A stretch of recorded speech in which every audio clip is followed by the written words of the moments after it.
Thanks, Lee. And the citizens of Williams Delight are making a personal effort to improve their roadways and flooding problems that's marred the neighborhood for some time.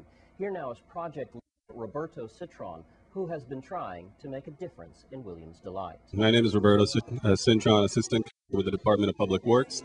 I just want to bring a little update on some progress that we're doing at Williams Delight. As many are aware, during periods of heavy rain, we have 2 lanes on the highway that's typically flooded and untraversable.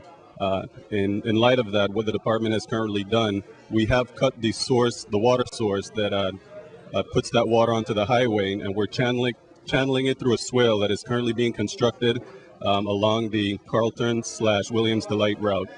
The swale is channeling the water into the west gut, it's keeping it off of the highway, which provides or lessens the hazard, provides the safety to our citizens traversing that highway. That project should be completed by the end of the week. With this project being completed, we should no longer see any of the water that we saw along the Williams Delight intersection on the highway. What we had there was a gut, if you want to call it, that came through the Delight area and actually discharged onto the highway.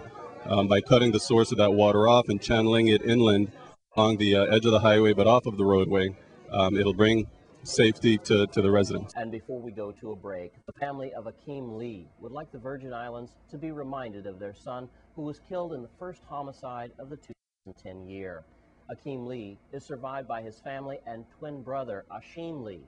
Today would have been his 21st birthday, and his family would like the people to know that Akeem is missed as his twin brother his 21st birthday without his brother.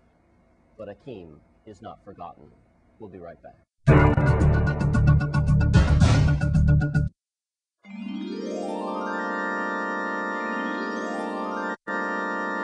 And let's take a look at your Caribbean report for tonight.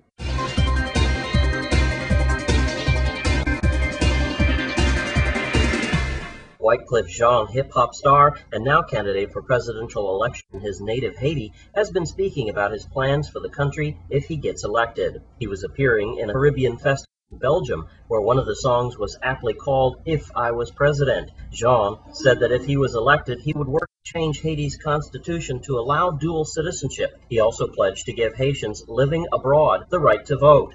Currently, Haitians who immigrate can only hold citizenship in one country and must renounce their Haitian citizenship if they become citizens of another.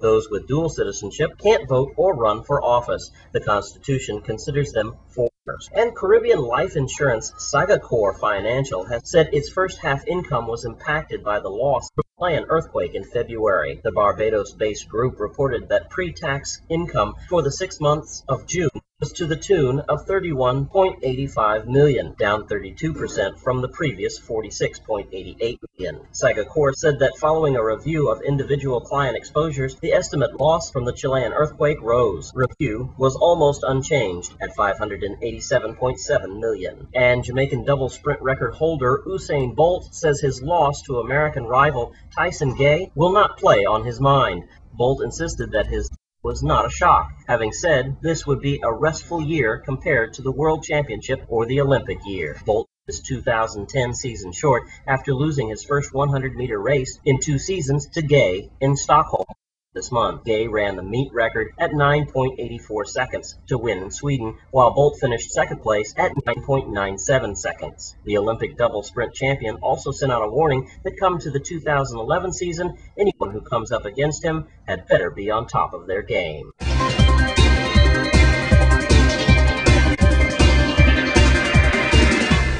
And that's your Caribbean report for tonight. And the new school year is set to be in very, very soon. And so Eyeglass Express has a message for all parents about the importance of getting your children's eyes examined. Here we are at Eyeglass Express, and I'm with Dr. Udwani. How are you today? Good. It's good to see you. And one of the things we're focusing on today is reminding parents how important it is that your students get their eyes examined before we begin this next school year. It's very important that they know that they can get chalkboard and those blackboards and all those light boards very, very well. So we're here with Dr. Udwani, and she's going to tell us a little bit about some of the things that you need to look for in terms of knowing if your child might need glasses and the importance of children's eyes exam. Doc, what are some of the things that children need to be aware of or signs that a parent can look at in their child and figure out kind of maybe they need to get their eyes examined? Well, one of the biggest ones is if you notice your child squinting, if they complain about headaches, even if they're doing badly in school. It could be something as simple as a pair of glasses, and they could really be a straight A student just waiting to come out. So basically, with kids, it's hard to tell, but usually looking out for squinting, headaches, bad behavior, or bad grades in school. And both teachers and parents should kind of team up and just kind of like look out for those problems. Any other physical signs that a child may have a vision? They could rub their eyes a lot. Their eyes could be red, teary. I mean, there's several reasons for the same symptoms, but those are some of the less likely symptoms that they could probably maybe need a pair of glasses. So it's hard to diagnose up until you get them to see an eye doctor and get an eye exam done, a thorough. And I know a lot of children don't realize they have a vision problem because they're living inside their bodies. They don't see what's missing in a way. So, what are some of the things that parents need to do to get involved in your program and here and get their children's eyes examined before school begins?